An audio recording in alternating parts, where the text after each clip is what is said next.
Boa tarde a todos. Agradeço ao Dr. Júlio pelo convite, né, para apresentar essa palestra. Tá? Boa tarde especialmente a Rose, que é aqui de Marília também, Rose. É bom ver você aqui na apresentação e a todos os outros membros da Academia Latino-Americana de Ufologia Científica. A apresentação que eu vou fazer nesse momento, ela deriva, né, na verdade, da pesquisa do Avi Loeb, que é um astrofísico norte-americano que publicou um livro chamado Extraterrestres, e ele foi um dos pesquisadores do chamado Oumuamua. O Oumuamua, ele foi um asteroide, né?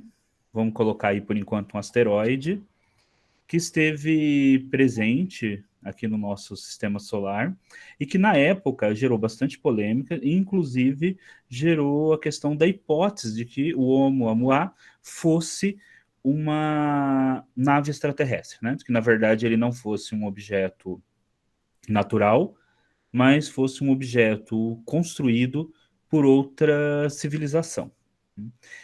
E ainda que hoje exista bastante desenvolvimento de pesquisas na astrobiologia, principalmente pesquisas referentes à possibilidade de se encontrar marcadores de vida em outros mundos e também de se encontrar micro-organismos, a questão de civilizações, de se encontrar civilizações e civilizações tecnológicas capazes de construir naves espaciais, capazes de construir grandes projetos de engenharia, ela ainda, digamos assim, não fazem parte da ciência normal, né? Que é um conceito que depois, para o final da apresentação, eu pretendo aqui retomar essa questão do que é ciência normal e, né, o que é a ciência paradigmática, tá bom?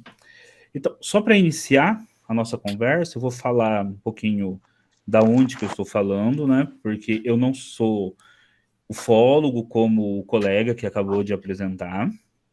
A minha formação é em filosofia, eu sou mestre e doutor em ciências sociais, eu já desenvolvo pesquisas academicamente na área de filosofia da astrobiologia, ufologia, ficção científica e filosofia da astronáutica, né, no sentido de tentar compreender como nós, né, pensamos a existência de seres extraterrestres e também de como que a astronáutica afeta o próprio desenvolvimento da civilização humana. O que eu faço, eu denomino de exoantropologia. Aí, exo seria fora, né? Seria uma antropologia daquilo que é fora, ou seja, uma antropologia dos extraterrestres, né? Uma antropologia referente aos alienígenas, que eles estão fora da Terra. Antropo designa homem, tá? Designa nós, né? Seres humanos. Por falta ainda de um termo melhor, né? De um conceito melhor, mas também pela questão de que o meu trabalho envolve trabalhar com várias fontes produzidas também por nós, seres humanos, eu mantive aí o antropo, né? Até por causa da minha formação, que eu sou antropólogo, mas eu, digamos assim, eu faço um alargamento deste conceito para qualquer espécie sapiente, né, que pense e que produza cultura e tecnologia, né? Que é diferente de espécies sencientes, né? Que não espécies, você pode ter espécies sencientes, né? Que possam sentir, como as diversas outras espécies não humanas com o qual nós compartilhamos o planeta, mas que não desenvolvem tecnologia, né? Cultura e tecnologia.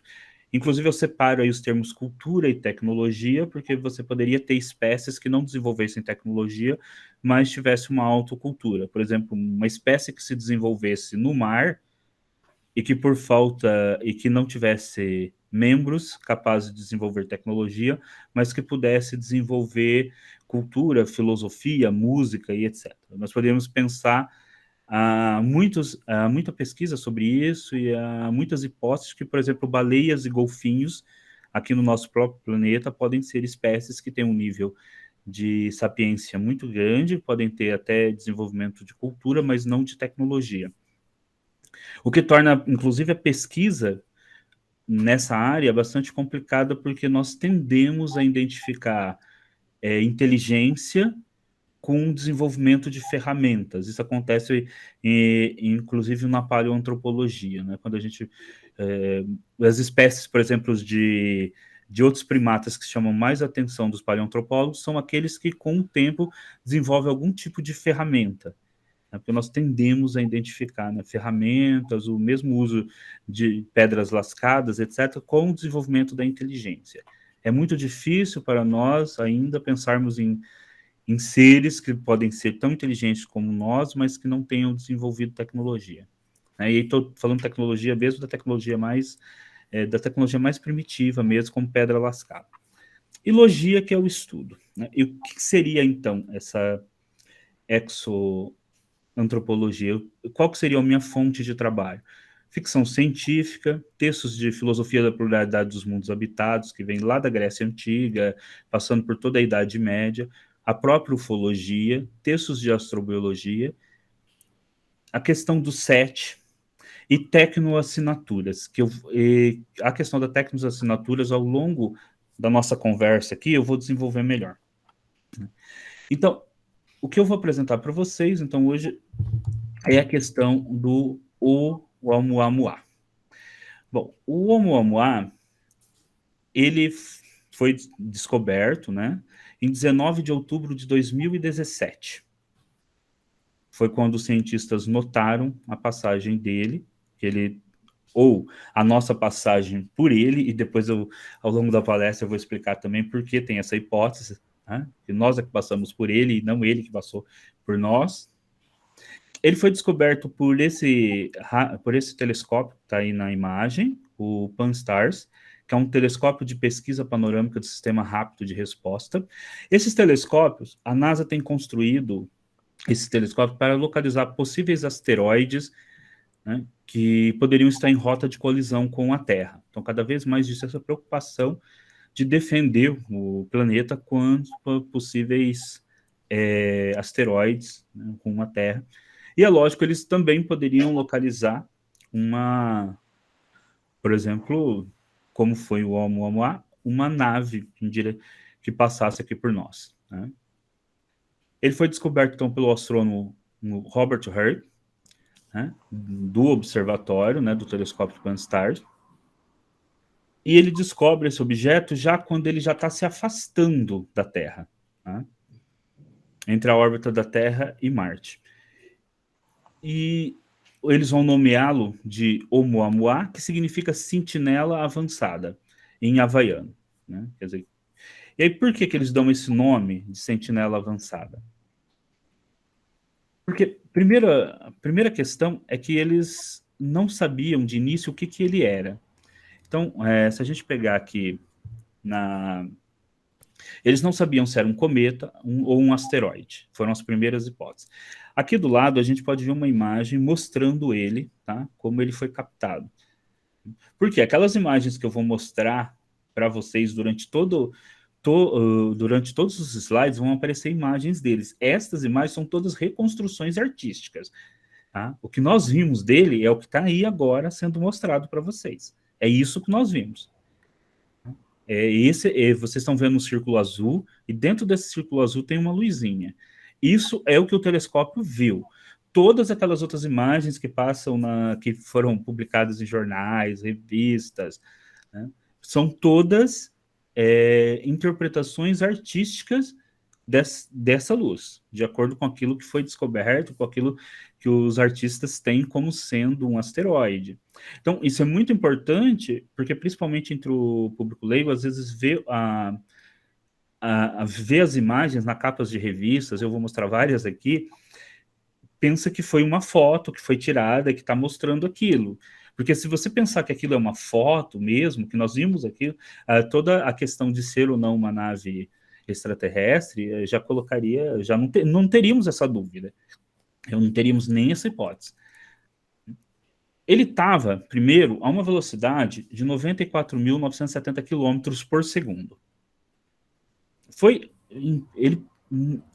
Inicialmente, nomearam ele como um cometa. Tá? Por isso, ele foi nomeado como C, né, barra 2017 U1.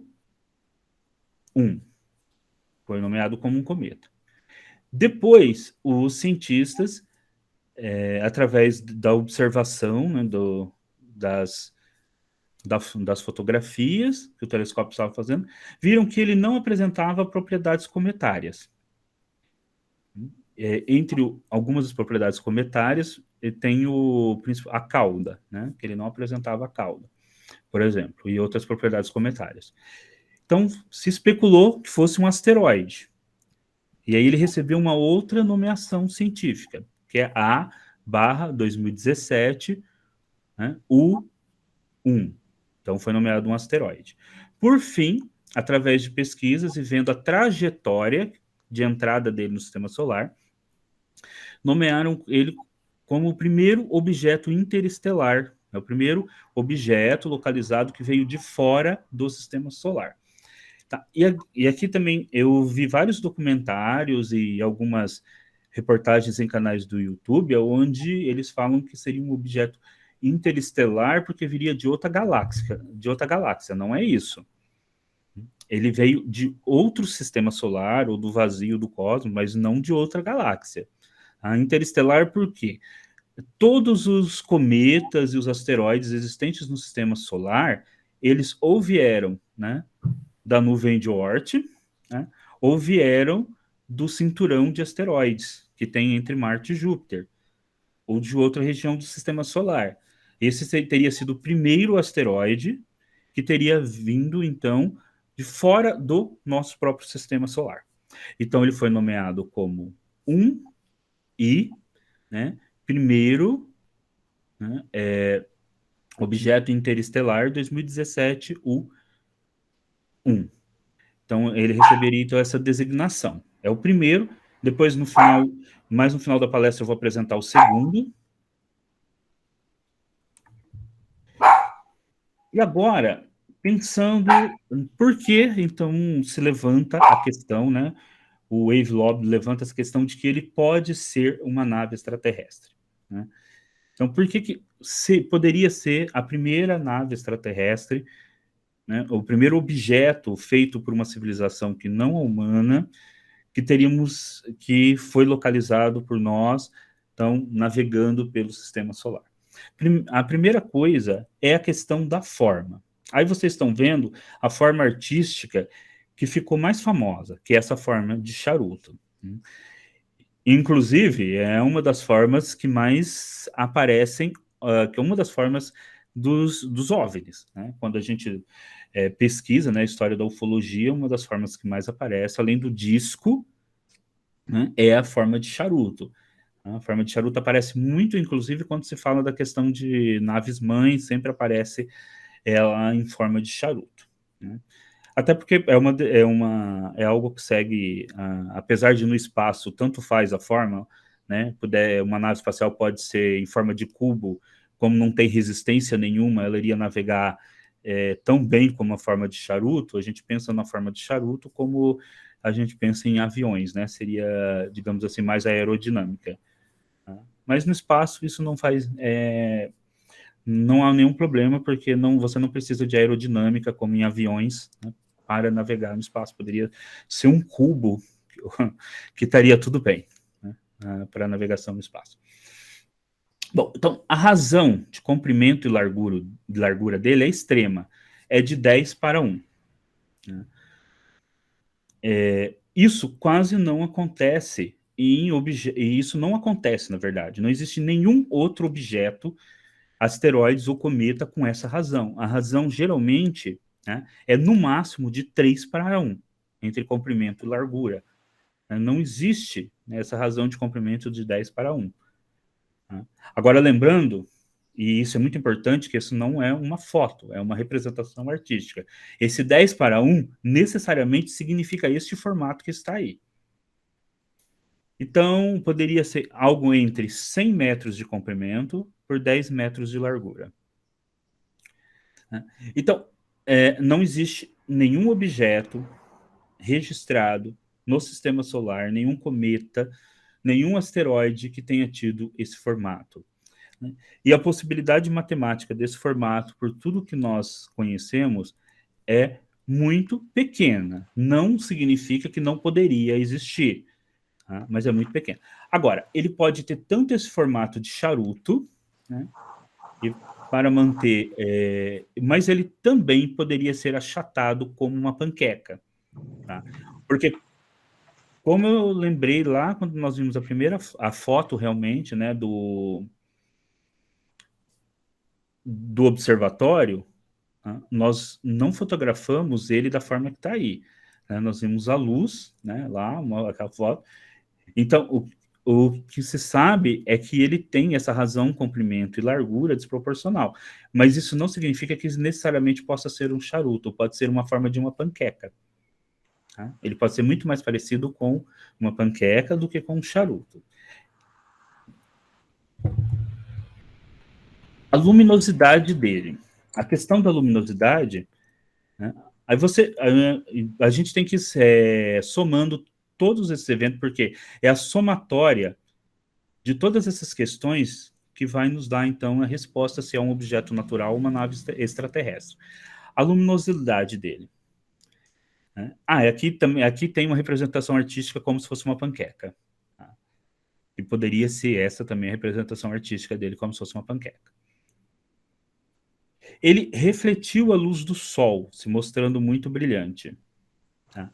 Bom, é lógico que objetos refletem a luz do Sol. Exemplo mais conhecido, a Lua, né, que não produz luz própria, mas que reflete a luz do Sol. Né? Então, é o objeto mais conhecido para nós. Só que a reflexibilidade dele da luz do Sol foi 10 vezes superior à dos asteroides e cometas conhecidos. Então, é muito superior aquilo. Não foi uma vez, meia, 2 vezes, foi 10 vezes superior. A único objetos que reflete dessa forma, tá, são telas de metal reluzente. Então, você teria que ter uma superfície de metal reluzente para ter esse nível de reflexibilidade que nós temos, por exemplo, em naves, né? Em foguetes, em aviões. Né? Você teria que ter, então, teria que ser alguma coisa lisa, né? De metal, para poder ter essa reflexibilidade enorme. O que não é possível em um asteroide ou um cometa. Aí vamos supor que é o Wave Lob, né? Ele até fala isso, o Wave Lob. Vamos supor que a natureza tivesse sido muito criativa e tivesse surgido um objeto nesse, assim. Aí ele dá números lá matemáticos, tá? De quase milhões, tá? Um número seguido por 10, 15, 0, da impossibilidade disso ocorrer de forma natural, né? Da hipótese que isso possa ocorrer de forma natural. Ou seja, é muito, é muito mais. É, é, é muito. A gente pode pensar que é muito mais factível que seja alguma coisa construída por uma civilização extraterrestre para ter esse nível de luminosidade do que tenha sido resultado de uma produção natural. E essa essa é a segunda questão. Então você tem a primeira, a forma, a segunda, a luminosidade. Aí você já tem duas, né? Você já tem aí duas coisas que não poderiam, né, serem naturais. Tá, você pode então colocar, mas a natureza pode criar um objeto extremo, pode surgir. Mas aí você já está surgindo esse objeto extremo, né, com, com duas propriedades que não são comuns. Não é apenas mais uma propriedade, só a forma. Você tem uma propriedade da forma e da luminosidade. E aí nós vemos uma terceira propriedade, que também não é comum, que é a trajetória dele, que está indicada, né? Vocês podem ver uma curva, né, que vai indicando aí um risco amarelo, que vai indicando ele dentro das órbitas, né, de acordo com os dias. Então, a gente coloca, né, dá para perceber aí essa curva, e essa curva que é uma das questões que nós vamos, que é importante da trajetória, tá? Então, primeiro, ao passar pelo Sol, sua trajetória se desviou do que seria esperado. Então, todo objeto, quando ele está passando pelo Sol, é lógico que você tem a, a gravidade. Mas nesse caso dele, né, ele se desviou daquilo que seria esperado, que a gravidade iria que a gravidade seria possível. A gravidade deveria ter movimentado ele numa direção, mas ele foi para outra direção. E além disso, a velocidade também houve alterações. Então, ele deslocou-se em torno do Sol a velocidade de 321 mil quilômetros por hora e partiu em uma direção diferente de movimento. E aí você pode pensar, mas ele estava vindo, ele mudou a orientação de movimento. Se ele mudou a orientação de movimento, como isso é possível na natureza? Né? É possível que um objeto natural mude a orientação de movimento? E acelere? Ele também acelerou para longe do Sol. E como que um objeto pode fazer isso?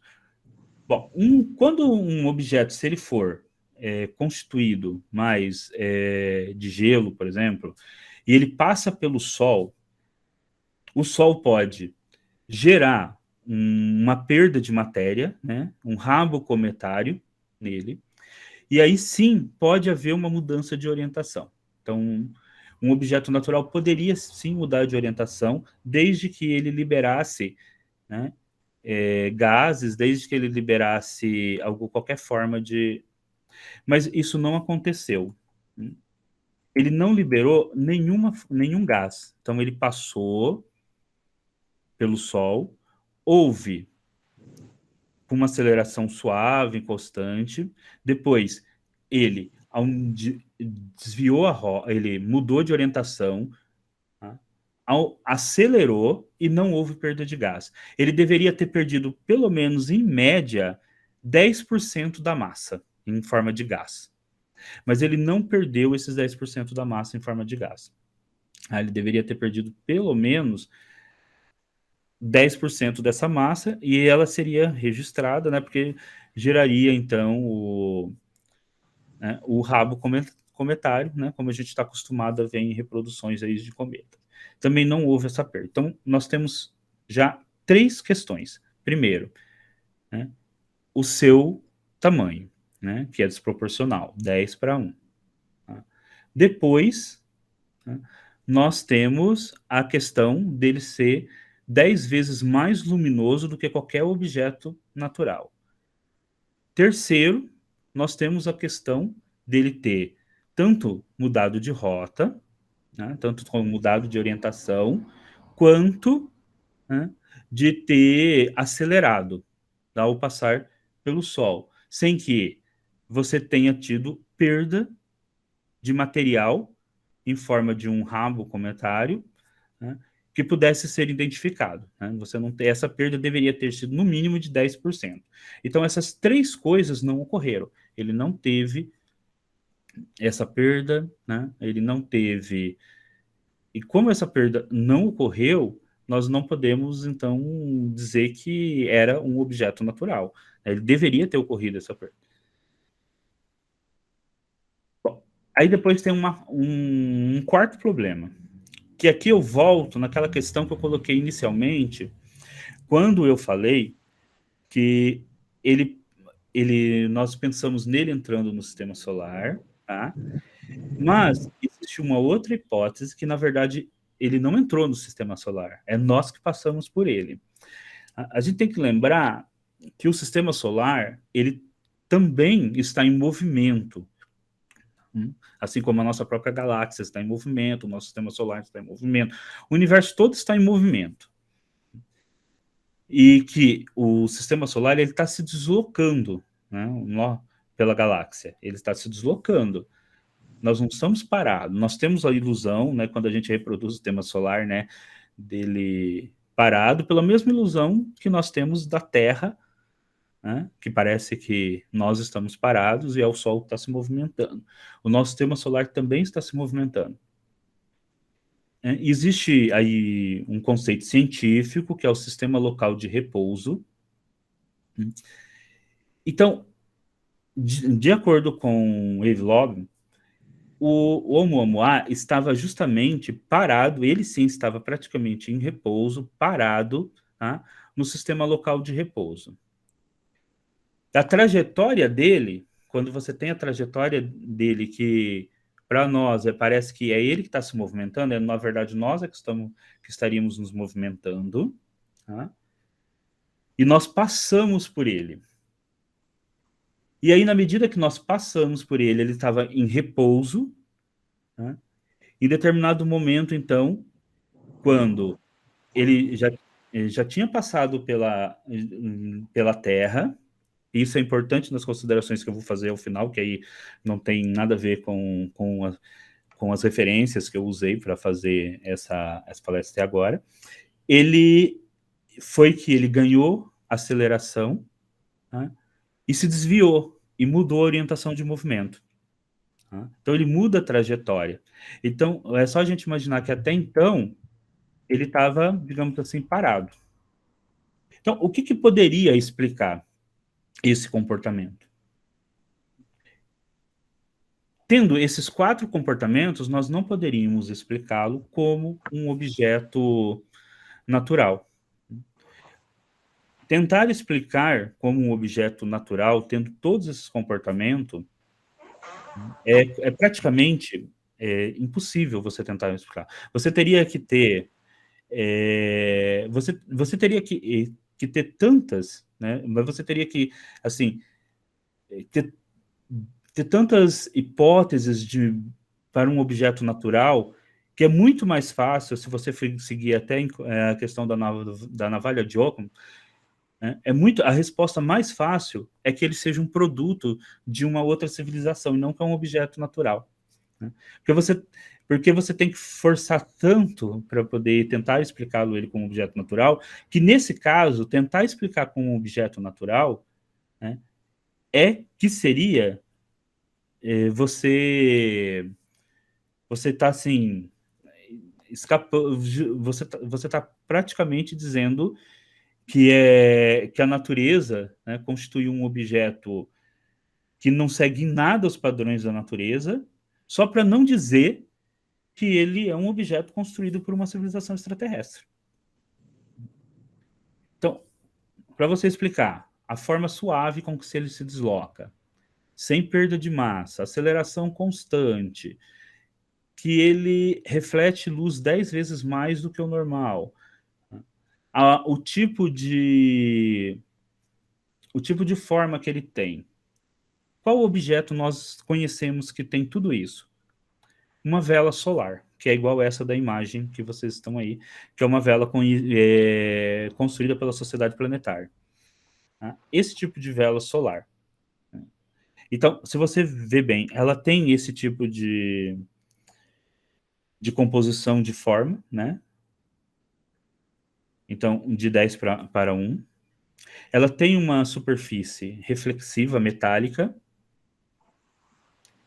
E como a vela solar ela é empurrada, entre aspas, pelo vento solar, né, que são as partículas do Sol, né, no momento em que ela teria passado pelo Sol, ela poderia ter captado maior energia solar, digamos assim, e por isso ter conseguido tanto mudar o seu movimento, coisa que um objeto natural não faria, como se deslocar, né, tanto mudar esse movimento como se deslocar com uma maior velocidade, inclusive ela se desloca com maior velocidade, mas depois de um tempo ainda com ele seguindo com o telescópio esse objeto, ele vai perdendo essa velocidade enquanto vai se afastando do Sol, né? E justamente por quê? Porque estava sendo empurrado pelo vento solar. Então, esse objeto poderia ser tanto uma vela solar, mas você poderia descrevê-lo como uma boia no espaço. Alguma coisa que estava ali para ficar ali, né, construído por alguma civilização, até encontrar algo que fosse, digamos assim, de interesse dessa civilização, e então mudou a sua orientação, recebeu a energia do Sol, né, do vento solar, mudou a sua orientação, ganhou velocidade e foi para outro lugar. Só eu quero comparar esse objeto, o Oumuamua, com o segundo objeto interestelar descoberto, né, que foi o 2I Borisov. O 2I Borisov é o segundo objeto interestelar que foi descoberto. Ele foi descoberto em 30 de agosto de 2019 pelo astrônomo Gennady Borisov com um telescópio doméstico, né? Primeira coisa, ele libera gases. Tá? Ele libera gases. Coisa que o Oumuamua não fazia. Segunda, olhem aqui para essa segunda imagem. A primeira imagem está a representação artística dele. Então, olha, vamos lá, vamos primeiro essa primeira imagem. Olha a representação artística dele. Ela segue totalmente os padrões daquilo que nós entendemos como sendo um asteroide. Tá? Inclusive a proporção de 3:1. É um objeto clássico. Também é um objeto interestelar. Ela segue totalmente esses padrões. Inclusive, se você olha a segunda figura, tem uma diferença, né? Você vê ali, ó, tem a metragem dele e tem uma comparação dele com o Oumuamua, em referência a ele, né? O tamanho é muito superior, mas a forma também é muito diferente. Principalmente a forma, ele libera gases, né? Ele tem a reflexibilidade esperada. Então, este objeto, o Borisov, ele é um objeto interestelar, né? 100% de certeza que natural.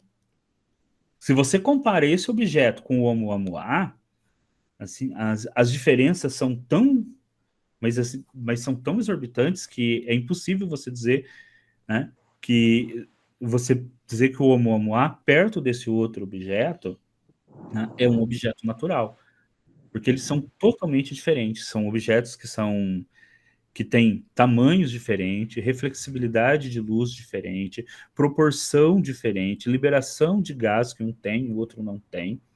Isso para pegar dois objetos que pela orientação, né, deles quando entraram no sistema solar, ou quando o sistema solar passaram por ele, né, dois objetos que a gente, né, sabe que vieram de fora do sistema solar.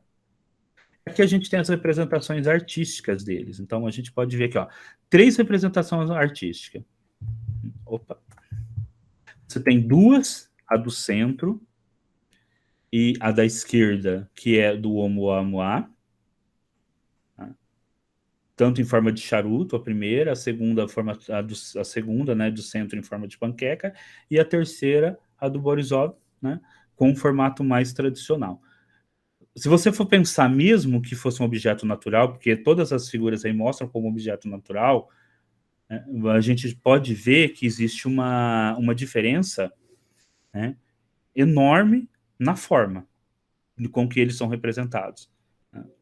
As duas formas com que poderiam se representar o Oumuamua de nenhuma maneira se encaixa na forma com que está sendo apresentado ali o Borisov. Agora, a trajetória dos dois. Se você pega a trajetória do Oumuamua, né, percebam aí pela linha laranjada a mudança de orientação. Agora, pega a trajetória do Borisov. A gente percebe que não existe essa mudança de orientação. Não existe uma mudança de orientação. Né? Ele passa e continua numa linha reta. Ele não muda de orientação. Enquanto o Oumuamua muda de orientação. Seria possível o objeto natural mudar de orientação? Seria. Tá? Seria possível desde que esse objeto liberasse gases. Tá? Mas ele não liberou gases. Mas um objeto natural, né, ele para mudar de orientação, ele teria que liberar gases e para ganhar velocidade também. Ele não fez nenhuma das duas coisas. Ele não liberou gases, mudou de orientação e ganhou velocidade, que foi diminuindo depois conforme foi se afastando do sistema solar. Então aqui tem o que provavelmente seria o Oumuamua. Né? Então você uma vela, uma nave, né? Uma vela solar como essa que está aí. Né? Essa seria possível. Então é muito mais provável que ele seja um objeto tecnológico, como o que aparece aí, do que ele ser esse segundo objeto que aparecendo aí numa forma que a maioria dos cientistas colocaram ele na forma natural, que ele seria uma vela, né, solar. Então, qual que seria então a hipótese, né? Que esse objeto estava, aí no caso aqui é a hipótese que eu estou, né, colocando aí para além, né, das pesquisas citadas na referência bibliográfica, né, porque eles não chegam, né, a essa hipótese que eu vou colocar aqui. Esse objeto, como os cientistas descobriram, estava ali parado, né, ele é um objeto com formato de uma vela solar, né, que reflete como uma vela solar, que ganha movimento a partir de estar perto do vento solar, das partículas solares, né, e que ganha, quer dizer, muda a sua orientação de movimento e ganha velocidade. Então, que esse objeto é uma vela solar. Né, a minha hipótese é que uma civilização que construiu ele para ficar justamente parado como uma boia, e aí passou por um sistema solar aonde eu levanto aí a hipótese de que haviam, digamos ali, é, ah, qualquer sistema capaz de captar talvez vida, ou capaz de captar um mundo que fosse habitado, desde capaz de ondas eletromagnéticas, ondas de rádio, como outros marcadores de vida, como, por exemplo, a poluição que nós produzimos, apesar de não ser uma coisa interessante, né, uma nave poderia identificar que o planeta é habitado por uma civilização tecnológica, identificando a poluição que tem na nossa atmosfera. Não só nossas ondas de rádio, a nossa própria poluição poderia dizer isso para uma nave. E que ao captar essas informações, ele seguiu o caminho dele, né? Possivelmente, talvez, levando essas informações para alguma civilização extraterrestre. Agora, deixa eu ver, eu tenho tempo ainda, temos uns 20 minutos, então dá para terminar com tranquilidade. A questão de velas, né, solares, elas aparecem pela primeira vez como uma criação de ficção científica do Arthur C. Clarke, tá? Num livro chamado Vento Solar. Lá o Arthur C. Clarke, que é ficção científica, extrapola muito, né? Conta uma história de uma corrida de naves usando vela solar. Ele faz aquela brincadeira com os veleiros, sabe, em corrida no mar. Então ali são naves correndo usando a propulsão solar. Mas nesse exato momento existe um projeto sendo realizado, projeto Starshot, onde um grupo de empreendedores e cientistas ali comandados por um empreendedor russo chamado Yuri Milner, né? Inclusive ele conta, né, nas entrevistas dele que ele foi nomeado, que ele nasceu no mesmo ano que o Yuri Gagarin foi para o espaço, e o pai dele deu o nome dele de Yuri, então ele se sentiu de fazer algo tão grandioso como o Yuri Gagarin.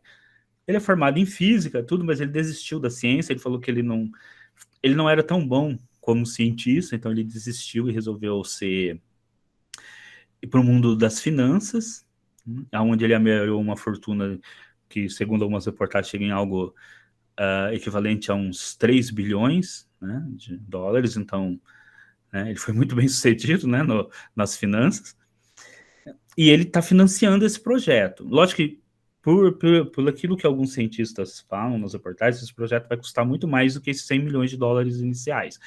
Mas ele, colocando esses 100 milhões de dólares iniciais, ele está iniciando esse projeto da vela solar. Essa vela solar, vocês podem ver aqui do lado direito, tem a vela inteira, e um microchip, né, que vai ser colocado no meio dela. Aí na imagem da capa da Científica América também mostra ele bem no meio da vela. Então, se a gente for levar em consideração esse projeto que está sendo feito aqui por nós, né, você precisaria ter uma vela muito grande, mas o centro dela, onde você teria o microchips ou, digamos assim, a nave, poderia ser algo relativamente muito pequeno, porque ela só captaria informações, né, que no caso aí dessa que está sendo fabricada vai tirar foto e captar outras informações, e depois ela segue o caminho dela. Nesse projeto, calcula-se que ela vai atingir 20% da velocidade da luz, né, e vai demorar 20 anos para chegar em Alpha Centauri, que está a 4,37 anos-luz da Terra. Né? Para ter uma ideia, com o nosso foguete mais poderoso hoje, a gente demoraria 30 mil anos. Por quê? Porque além da vela solar não ter ninguém dentro, né? Então, um foguete para construir, para colocar seres humanos tem que ser muito grande, tem que ser muito... tem que ter muita energia. Ela só vai, então, pela energia do Sol, né? No começo ela é impulsionada por laser, mas depois ela vai por essa energia solar. Ela ganha muito mais velocidade, chegando a 20% da velocidade da luz. Ela pode chegar até um outro mundo, para além do nosso sistema solar, né, passando pelo vazio interestelar, colher informações, enviar essas informações por rádio, para nós demora mais 20 anos para chegar, né, mas ela envia essas informações por rádio e segue o caminho. Então, essa é uma tecnologia que hoje, né, nós poderíamos fazer, com os investimentos necessários. Lógico, não é toda ela que existe hoje, mas nada dela compromete nada do que nós conhecemos das leis da física. Ela é absolutamente possível, com os devidos investimentos hoje, ser construída uma vela como essa. Está sendo feito esse projeto, Starshot. Então, por que então uma outra civilização poderia ter construído algo semelhante, e o Oumuamua é algo semelhante a esse, é uma vela solar que foi posta ali para ser localizada, né, para nos localizar e passar essas informações para outra civilização. Então, tanto essa vela, uma vela solar, o Oumuamua, então ele seria uma tecnoassinatura. O que são tecnoassinatura? Aqui tem uma imagem do lado, que todos vocês devem conhecer, é o monolito de 2001, Odisseia no Espaço, também criado pelo Arthur C. Clarke num conto chamado Sentinela, onde o monolito é descoberto na Lua, né? E depois esse conto virou o filme 2001, e só depois que foi publicado o livro 2001. Né? Então, o livro ele é posterior ao filme, que foi baseado, na verdade, no conto. Aqui você tem a descoberta do monolito, que seria o quê? Uma tecnoassinatura, um objeto impossível de ser construído por seres humanos, que foi descoberto na Lua e que marcaria, então, que existe uma civilização extraterrestre.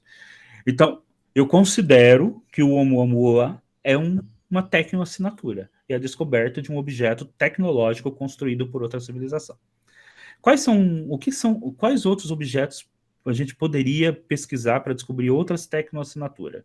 Mega esferas, mega estruturas como a esfera de Dyson, né? E eu vou só retomar a esfera de Dyson no próximo slide, então vou continuar aqui. Enxame de satélites, né? Vamos supor que uma civilização tenha, como nós estamos fazendo, cercado o seu mundo de satélites. Né? Em algum momento isso vai ser captado por telescópios espaciais. Tá? Por quê? Porque interfere na própria luz, né, do planeta. Né? Então, em algum momento, isso vai poder. Mensagens interestelares, que é o que o SET tenta fazer, né, captar mensagens interestelares. Detritos tecnológicos extraterrestres em planetas, luas e no espaço, que o próprio o Oumuamua, né? O Avilov, ele coloca que o Oumuamua poderia ser só um detrito.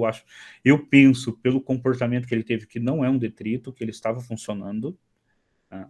O, mas nós poderíamos captar detritos, como por exemplo as nossas próprias espaçonaves, as Voyager, né?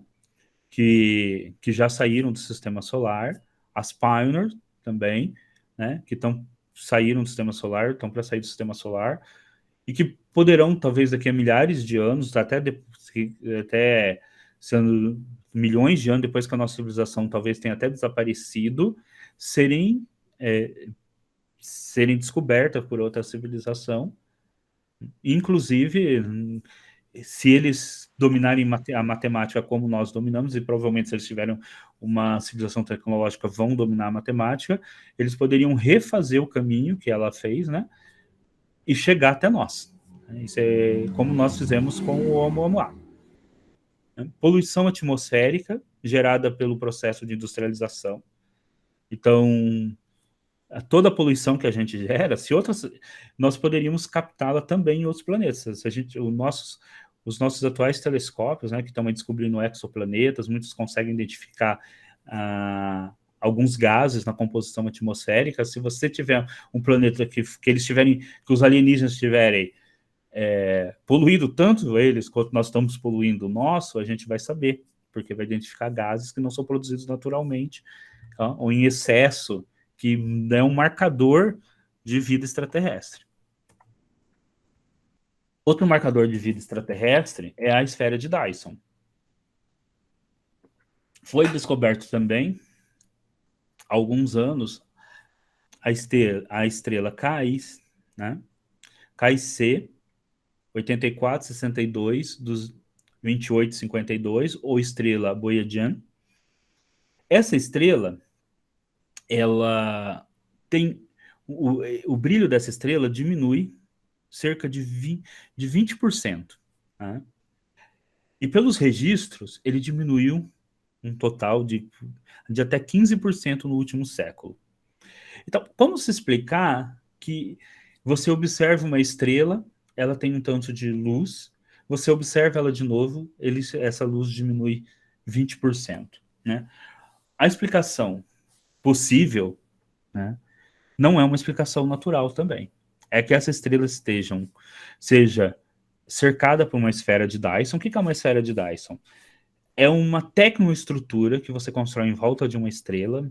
Né? Isso seria possível lá só por uma civilização nível 3, nível de 2 para 3, né, na escala Kardashev, que seria uma civilização que tivesse domínio completo das fontes energéticas do seu mundo, dos seus arredores, e que precisasse, então, captar as fontes de energia da sua própria estrela. Então, porque ela gasta tanta energia que precisa consumir energia de uma estrela. Então, ela construiria uma tecnoestrutura em volta dessa estrela para captar a energia dela, né? Como a gente pode ver aí nas duas imagens. Tá? A primeira imagem é tirada do livro do Avilov, e a segunda imagem da revista Científica América. Se vocês olharem ali bem no centro, dá para ver a estrela cercada, então, por painéis solares. Tá? E esses painéis solares captariam a luz da estrela. Por isso, conforme o momento que o telescópio está virado para a estrela, os painéis solares podem ou não... você está captando um lugar onde a luz está normal e outro lugar quando você está captando com os painéis solares. Então, você tem essa diminuição da intensidade do brilho. Tá? Essa eu considero a explicação mais plausível para a diminuição do brilho, né, da estrela de Boyajian, que seria, então, uma outra técnico-assinatura. Então, se nós levarmos em consideração o Oumuamua e a estrela de Boyan, nós teríamos então já descoberto pelo menos 2 tecnoassinaturas de civilizações extraterrestres. Então, uma seria a esfera de Dyson em torno da estrela Boyan e o outro, o Oumuamua, que seria então uma nave extraterrestre, seria uma vela solar, tá, extraterrestre. Bom, entretanto, existe assim uma grande dificuldade para os cientistas admitirem, principalmente o Oumuamua, que o número de provas são enorme. Quer dizer, de todas as hipóteses que eu li dos artigos, do livro do Avi Loeb, dos artigos, a que melhor explica, né, é a de nave extraterrestre. O próprio Avi Loeb, ele fala que pensar o Oumuamua como um objeto natural, né, ele teria que ser, seria assim, em 4 quatrilhões. Tamanho é a impossibilidade da natureza gerar um objeto como um Oumuamua. Então, por que é tão difícil para os cientistas pensarem nele como um objeto extraterrestre, com exceção do grupo em torno do Avi Loeb? Então, por quê? Existe na ciência, e isso o Thomas Kuhn, que é um filósofo da ciência, traz essa discussão, é aquilo que nós chamamos de ciência normal, que é aquela ciência dominada pelos cientistas que é a corrente dominante da ciência em determinada época, e que ela é muito resistente, ela geralmente é muito conservadora e muito resistente, tá, a novas hipóteses científicas que fazem com que aquilo que elas têm como a ciência normal, quanto aquilo que é feito no laboratório, seja mudado drasticamente. Né? Por isso até que tem até aquela famosa versão, né, que foi se perguntar para o Lord Kelvin, no século XIX, o que a física poderia nos oferecer? E ele diz, bom, a física já descobriu tudo, né? Não tem nada para ser descoberto. Até que chega o Einstein, que muda totalmente a forma com que nós encaramos a física. Então, por quê? Você está dentro da ciência normal, né? E você precisa, e quando você tem uma nova, surge o que o Thomas Kuhn chama de ciência paradigmática ou ciência de fronteira, como eu gosto de usar também, que é algo que vai contrário àquela corrente dominante, à corrente normal. A corrente normal é muito resistente e demora muito para aceitar. E me parece que também que quando o assunto é extraterrestre, isso isso é elevado, inclusive, à enésima potência. Né? Você falou, então, da hipótese de civilizações extraterrestres, né? Parece que se tenta de tudo, né, para descartar essa hipótese e que para construir algo que seja natural, como mesmo que falar que tal objeto é natural, né, é tão improvável, quer dizer, ou até muito mais improvável do que colocar ele como produto de uma civilização extraterrestre. Né? A gente tem outras hipóteses trabalhadas pela física moderna que tem muito menos experimentos que as comprovem, mas que são trabalhadas e recebem muitos recursos, como a questão da energia escura, matéria escura, teoria dos multiversos, teoria das cordas, dimensões extraespaciais, né? Que não são áreas também assim grandemente hipotéticas, tá? Mas que você não tem todo aquele estigma de ser trabalhado quando você fala em questão de civilizações extraterrestres. Isso, principalmente se você fala de civilizações extraterrestres inteligentes. Se um pesquisador de astrobiologia quiser recursos, né, uma bolsa, qualquer coisa para trabalhar com a hipótese de que existam micro-organismos, bactérias, qualquer coisa em qualquer lugar do mundo, ou identificar, aí tudo bem, né, do sistema solar, tudo bem, mas se você falar na hipótese de civilizações extraterrestres, parece que não vai, né? Até porque isso seria uma quebra, né, de paradigma enorme, não só dentro da ciência, mas também na nossa própria visão de mundo. Tá? Né, seria assim uma quarta revolução, né? A gente perdeu a centralidade do universo, né?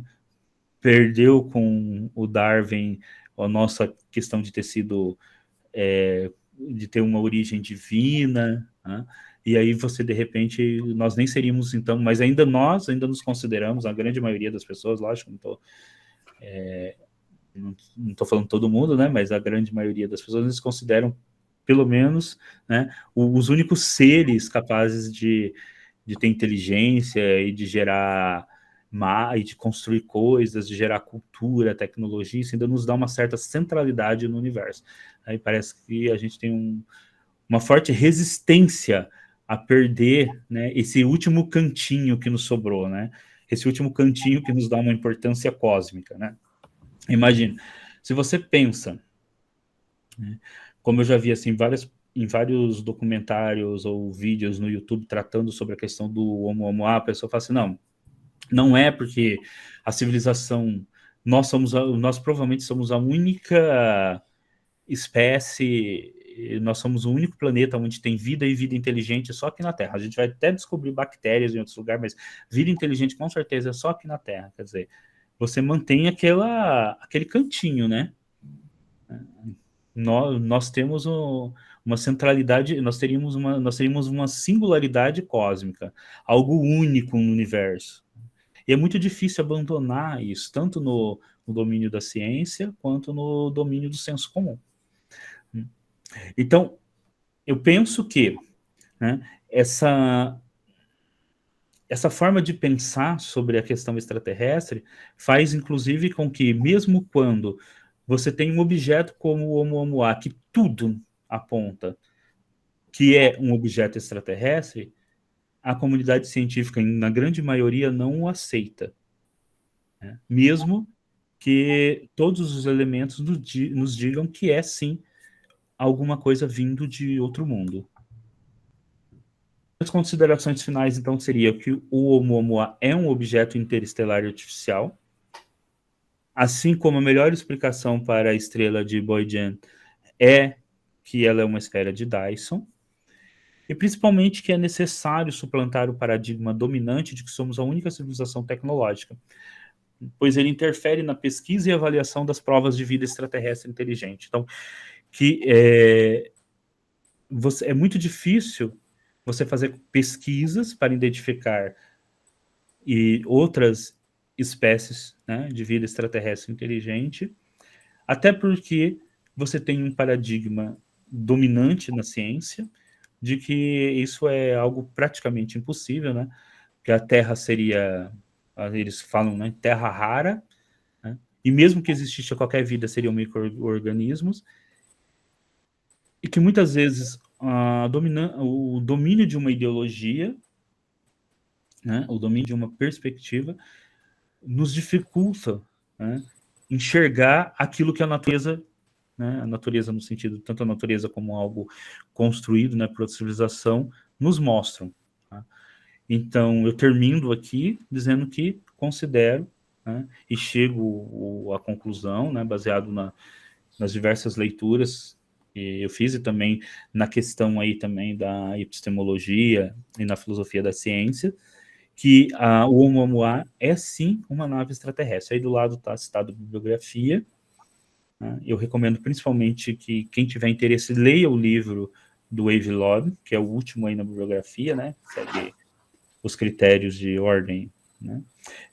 Chamado Extraterrestres, foi publicado agora no Brasil, e ali ele apresenta, então, essas questões, né, que eu coloquei aqui, mas que também leiam as estruturas das revoluções científicas do Thomas Kuhn, porque ele serve muito para clarear essa questão dos paradigmas científicos e da dominância de um certo paradigma, de uma orientação ideológica, às vezes na ciência, que faz com que, mesmo quando a gente chega a algo como o Oumuamua, que tudo nele nos indica ser um objeto interestelar, mas fabricado por outra civilização, né, é muito difícil que os cientistas realmente passem a levar essa hipótese em consideração. Tá?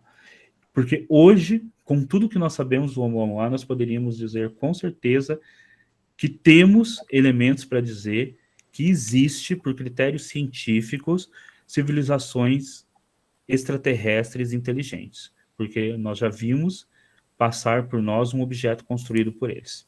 Bom, então eu encerro aqui. Muito obrigado a todos que estão vindo.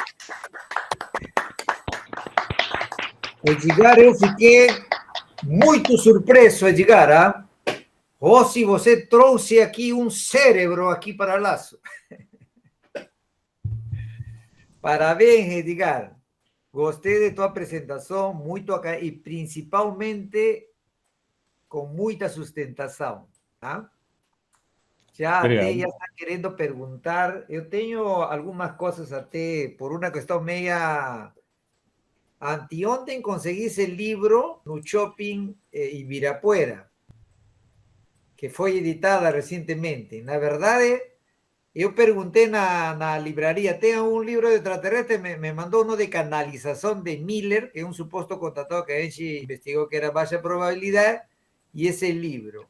Eu me lembro dele, porque ele está citado no paper Epimetheus que a gente submeteu, né, que si Dios quiser va a ser publicado, está citado o trabalho, o paper de Lobby, né, que eu vou te mandar, né, porque ele chegou, antes de escrever o livro, obviamente ele escreveu su paper, né, na revista, acá te vou comentar, a revista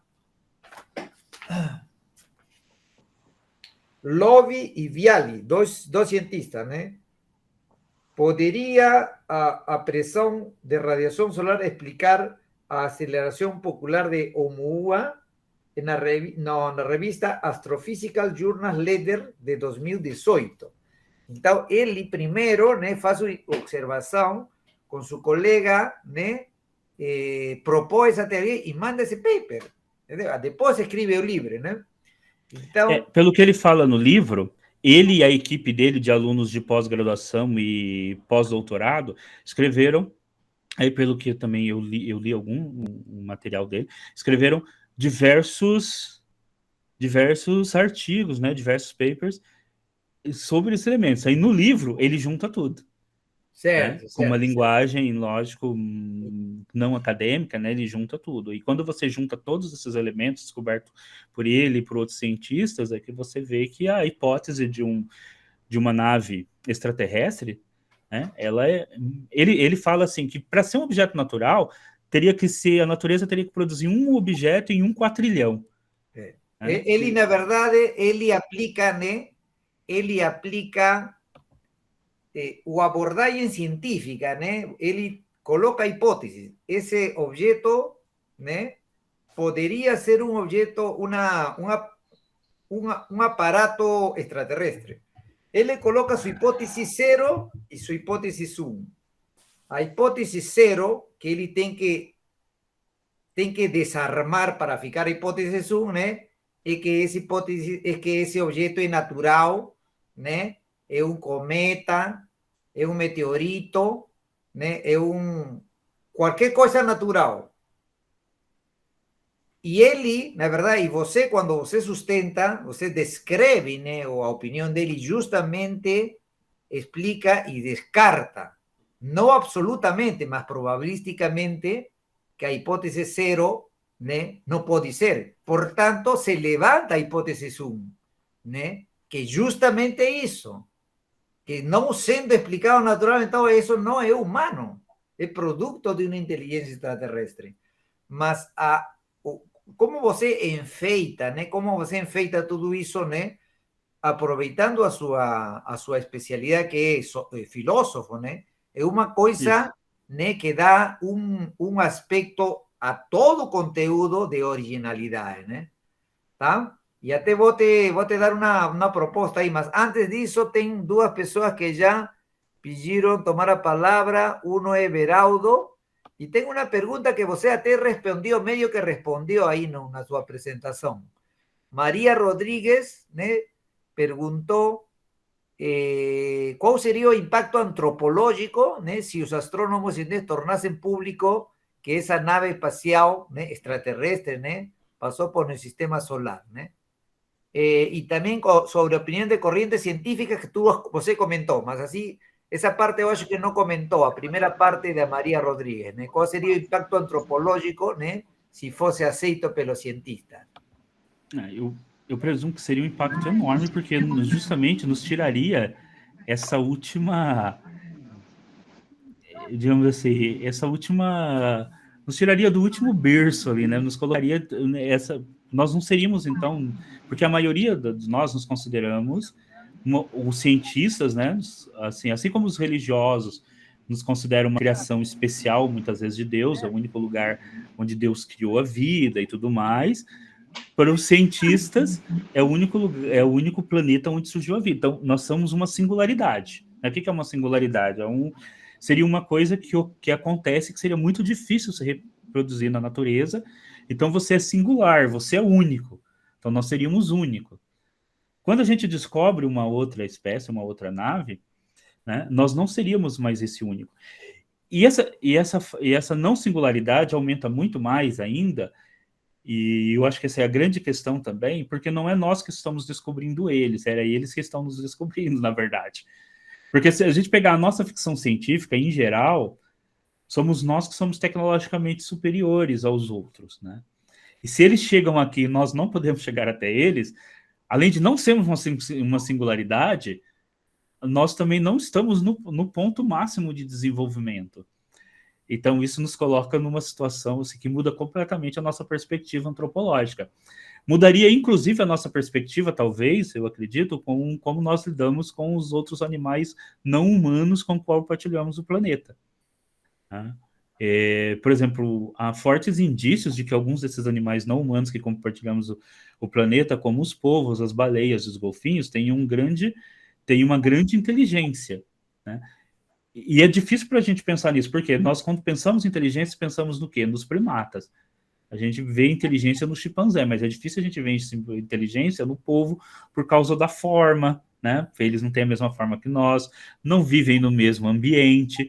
Então, para nós é muito mais fácil identificar a inteligência com aqueles que são muito próximos a nós e não com aqueles que estão mais distantes. Ainda que provavelmente os povos sejam mais inteligentes do que os chimpanzés. Há novas pesquisas que indicam que provavelmente eles têm um grau de inteligência muito maior, eles têm um cérebro distribuído pelo corpo inteiro, né? Eles lidam com ferramentas também, né? Eles usam as pedras para construir casas como ferramentas, né? Então, tudo isso, eu acho que antropologicamente nos tiraria dessa zona de que somos o centro, né? Pelo menos não somos o centro do mundo, mas nos colocaria digamos assim, fora dessa centralidade, né, como talvez o nosso pensamento daí como seres especiais no universo. Nos dirá, não, nós não somos especiais, nós provavelmente estamos num universo, eu, pelo menos, né, penso até pelas questões também matemáticas, né, não só pelas questões ufológicas e por outras questões de outras descobertas, né, que também não estão sendo, que a vida não é, que nem a vida é rara no universo e nem que civilizações tecnológicas são raras no universo. Né? Legal. Mas... Legal, Edgar. Vamos a dar a palavra a Everaldo, fazer algum comentário ou alguma pergunta. Fica à vontade, Everaldo. Depois vem Fernando. Oi, Edgar. Eu vi um comentário uma vez que podia ser um pedaço de um exoplaneta, esse Oumuamua. Você já viu alguma coisa a respeito disso? Sim, que ele poderia ser um pedaço de um exoplaneta muito longe. Esse exoplaneta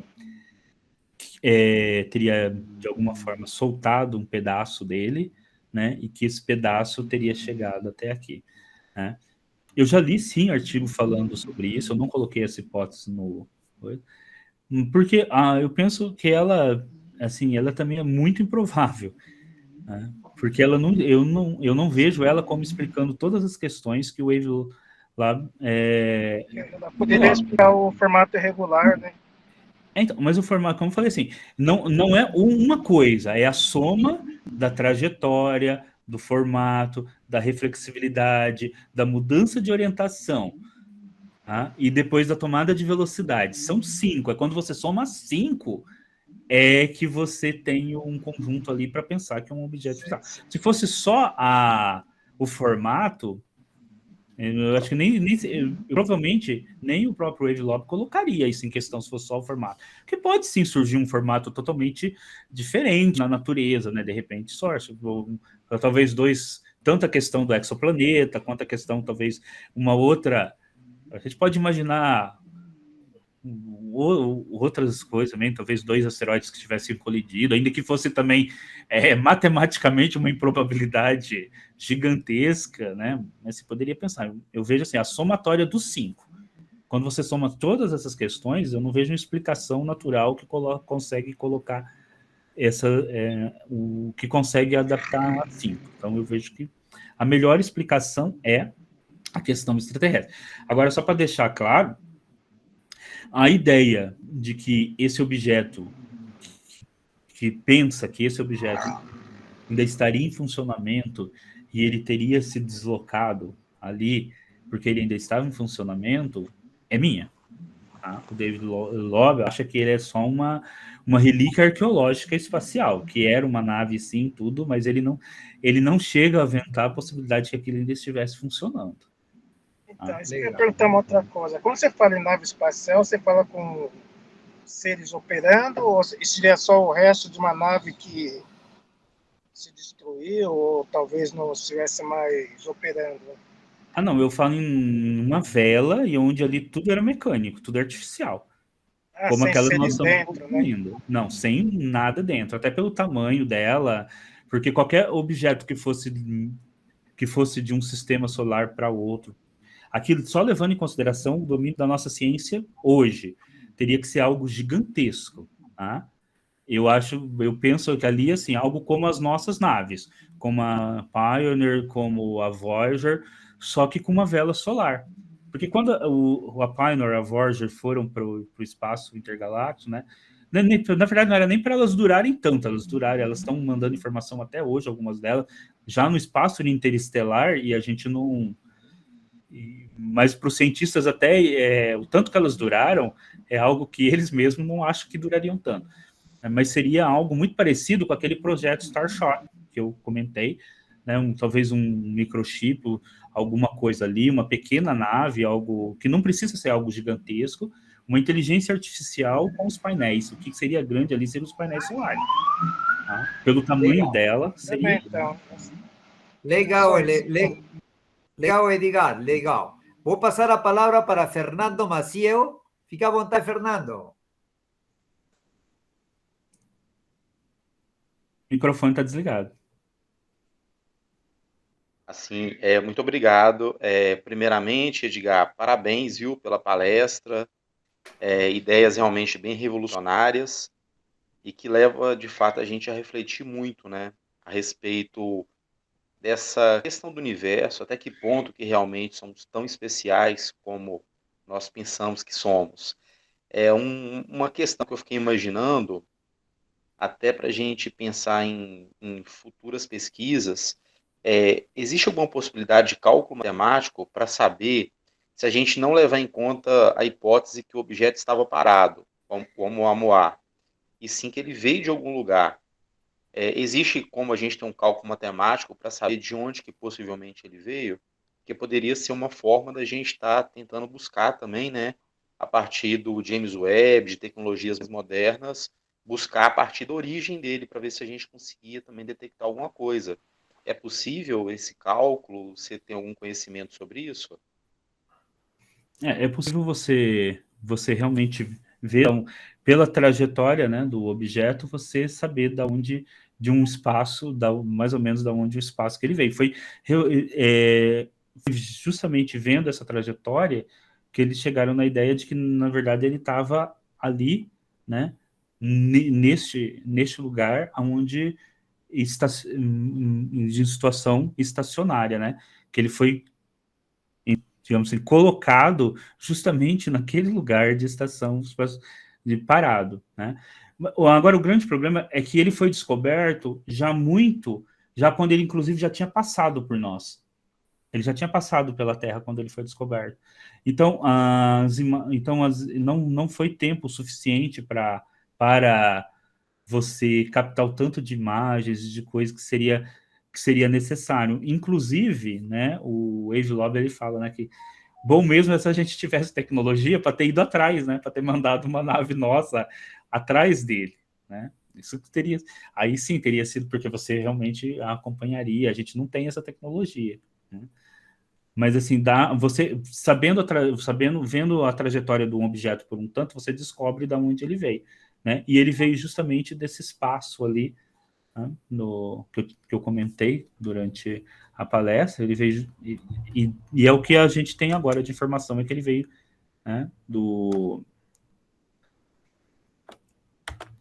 que ele veio, que ele estava, né, naquele espaço do local de repouso, foi até onde se conseguiu.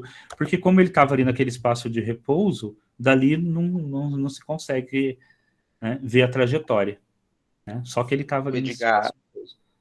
assim, perfeito. Então, a gente não tem, assim, muitas informações claras, assim, exatamente sobre a origem dele no sentido, assim, de alguma estrela ou de alguma proximidade, assim, mais Tem uma precisa. Então, não região do tem como, espaço, mas agora eu não me lembro qual. Tem uma região do espaço. assim, Só que é uma mas região bem ampla. perfeito, Uma porque região bem ampla, uma região do isso espaço. poderia facilitar muito, né? Eu imaginei numa possibilidade científica, pensando assim, se a gente soubesse de fato uma estrela ou um espaço assim reduzido, que seria mais fácil para tentar, talvez, segui-lo. Hoje é impossível, mas talvez a gente pudesse mapear uma região menor para tentar captar alguma frequência de rádio, eletromagnética, para tentar buscar alguma coisa também artificial dentro daquela área. Porque se, teoricamente, ele pode ser considerado artificial pelos indícios, então se a gente descobre a criatura, a gente tem que descobrir o criador também, né? O que está sendo feito muito nessa área hoje é que os cientistas estão tentando fazer é conectar o SET com a questão dos exoplanetas. Então, quando você descobre algum exoplaneta que ele tem atmosfera e tem a possibilidade de vida, é para lá que que eles pretendem virar as antenas do SET para ver se captam alguma coisa, né? Se você assim seria matematicamente uma empreitada melhor, né? Você virar para lá. Agora, uma coisa que o Yves Lobb chama atenção e que assim, o dinheiro, por exemplo, que você tem para investir em busca de vida extraterrestre, tanto o SET como a própria iniciativa do Wave Lobby e outras, assim, são, digamos assim, está na casa do máximo de alguns milhões, enquanto outras áreas da física você constrói, né, como aqueles aparelhos, né, me fugiu o nome que tem lá no Suíça agora, o medidor de hadrons lá, o colisor de hadrons, você Zodiado. constrói aparelhos que custam na casa dos bilhões, né? Enquanto para a pesquisa de vida extraterrestre, por exemplo, você projeto 7, você tem que disputar tempo de radiotelescópio com os astrônomos, né, que estão trabalhando com quasares, com estrelas de nêutrons, etc, etc, etc. E o tempo que eles têm é absolutamente restrito, assim, porque geralmente jogam eles lá o último do último da fila, né? Sobrou algum tempinho, é o de vocês. Então, assim, exatamente aquela questão que eu tenho, né, que o Thomas Kuhn fala, da ciência paradigmática, assim. O tempo, eles falam às vezes, porque já tem o projeto 7 há 50 anos, e 30 anos, 40, né? E não surgiu nada ainda cientificamente comprovado. Mas se você pega o investimento do SET perto dessas dessas outras áreas da ciência, quer dizer, assim, não representa, é 0,000 alguma coisa, né? Não, é quase nada. Então nós teríamos que ter maiores iniciativas para fazer isso, inclusive a mudança do radiotelescópio, por exemplo, tem um radiotelescópio dedicado só a essas questões. Então, acho que a grande questão apesar da questão alienígena chamar muita atenção, acho que já foram feitas entrevistas lá nos Estados Unidos, por exemplo, que mais de 60% das pessoas acreditam que existe a vida extraterrestre. Mas não há uma mobilidade muito grande para que exista investimento, né? Essa estrela mesmo. Seria interessante que você conseguisse, de alguma forma, fazer maiores pesquisas para verificar se realmente, né, é uma esfera de Dyson. Eles tentaram outras explicações, como, por exemplo, cometas passando na frente da estrela, ou algumas coisas desse tipo que eu acho que são também tão improváveis quanto você colocar a esfera de Dyson. Né? Mas, assim, seria necessário realmente você ter maiores pesquisas dentro das... Só que a ciência dominante hoje não é para pensar essas questões, né? Como o professor mesmo, o doutor mesmo falou no começo, né? Tem a organização, né? Aqui, de ufologia latino-americana, mas você vê na academia, é sempre muito difícil ter esse tipo de organização, é sempre muito mais difícil você publicar na áreas falando sobre civilizações extraterrestres, etc., porque a ciência dominante não é a favor disso, né? Então, fica complicado. Tá desligado. Tá, legal, legal. Deixa ler unos comentarios de María Rodríguez. Ella comenta, ¿no? María Rodríguez, desconfío que a ciencia, política y religión también serían profundamente impactados por la revelación de la supuesta nave. Y también ella coloca mi hipótesis que cientistas saben más de lo que publican. Certo. Eu queria te Edgar, né? Estou me contextualizando, né? Na verdade, esse fato de ter sido descoberto Ouma en 2017, ¿né? Parece que ese 2017 habería, Rosy, que ver no su mapa astrológico que significa. Porque 2017, né, eu cito sempre, né, de uma maneira no teclado, bato no mesmo teclado, que a época dourada da ufologia que estamos vivendo é 2017, dezembro de 2017, quando New York Times, né, fiz furo com a Academia Star e conseguiram divulgar a filmação e as fotos das naves, dos jatos americanos, dos porta-aviões, com ovnis que posteriormente, na sequência, Pentágono, Congresso, né, admitiriam, né? Só que antes disso, né, como se fosse predecessor, né, precursor, passou o Maua. Entendeu? Então, esse ano 2017, né, é um ano chave, né? Fora disso, Edgar, quero te dizer o seguinte, a tua apresentação, né, ou seja, a tua apresentação e o conteúdo é tão bom, né, que na verdade eu não tenho dúvida que se você escreve tudo isso, né, bem direcionado, uma revista de ufologia vai te aceitar, entendeu? Mas o que eu te sugiro, né, é que, na verdade, existe uma boa possibilidade, segundo a minha experiência, né, que todo esse trabalho se trabalhe para se transformar em paper, né? Paper, né, que teria chances de ser visto, eventualmente considerado para publicação, né? Agora, o que eu não estou ainda conseguindo a princípio pareceria ser paper de classe review, né? Porque os papers científicos são várias categorias de paper científico, todos são paper, né? O mais conhecido é o paper original, né? Depois vem os reviews, depois é clinical case, ou casos clínicos, depois vem letter, que são críticas ou comentários de outros papers, né? E assim, depois é paper de opinião ou hipóteses, né? Então, existe vários tipos de paper, mas todos são papers, né? Que são revisados pelos reviewers e pelos editores, né? Então, eu vejo, Edgar, que tudo isso, né, eu acho que pode ser trabalhado para paper.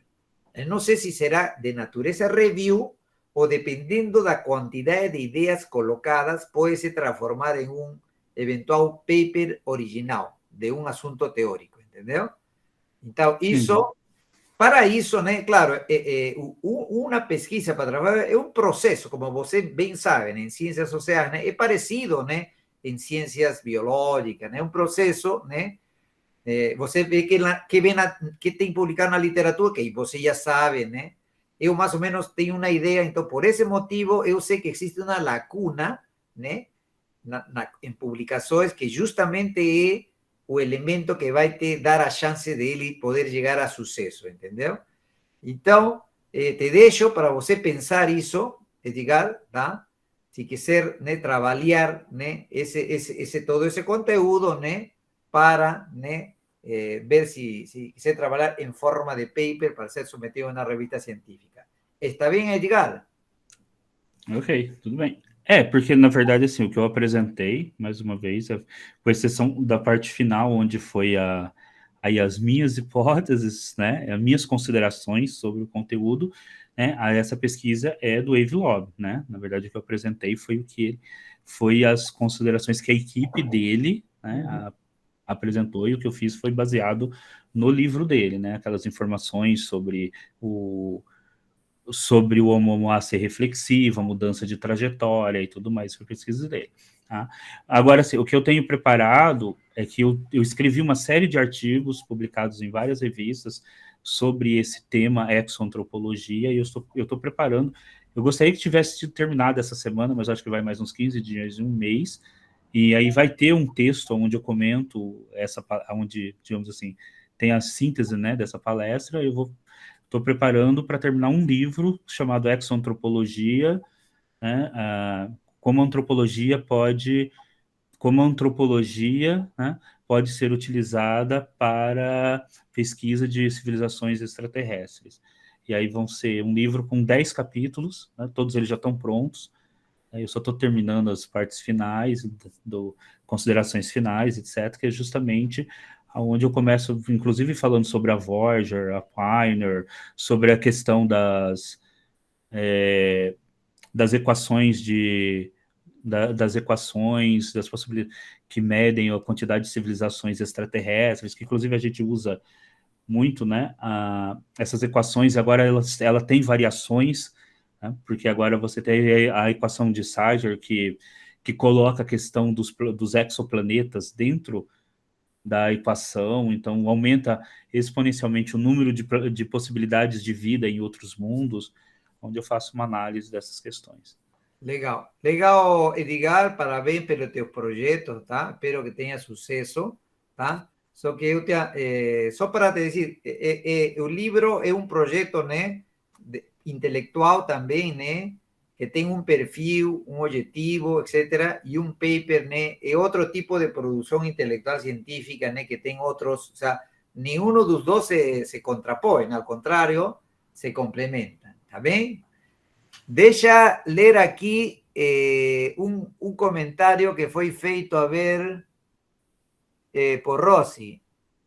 Explicación entrada de Plutón no cinto de Acuario, nuevas descubiertas, avances y quebra de paradigmas. Eso es 2017, Rossi. ¿Ah?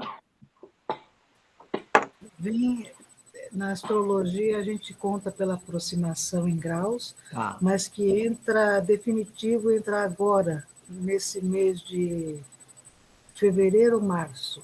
Legal. Mas a influência veio desde antes, astrológica. Legal. Eglair colocó Rossi como estudioso para Parravicini. ¿Tem alguna información que possa correlacionar con Ubauma? Está perguntando, né? Haveria que lembrar, né, os desenhos, né, que tem um monte de desenhos, né? Eu teria que pesquisar, assim de cabeça não tem. Bom. Legal. Legal. Muito bem, gente. Alguém mais quer fazer um comentário antes para passar à próxima apresentação? Tá. Então, muito obrigado, Edgar, tá? Muito obrigado.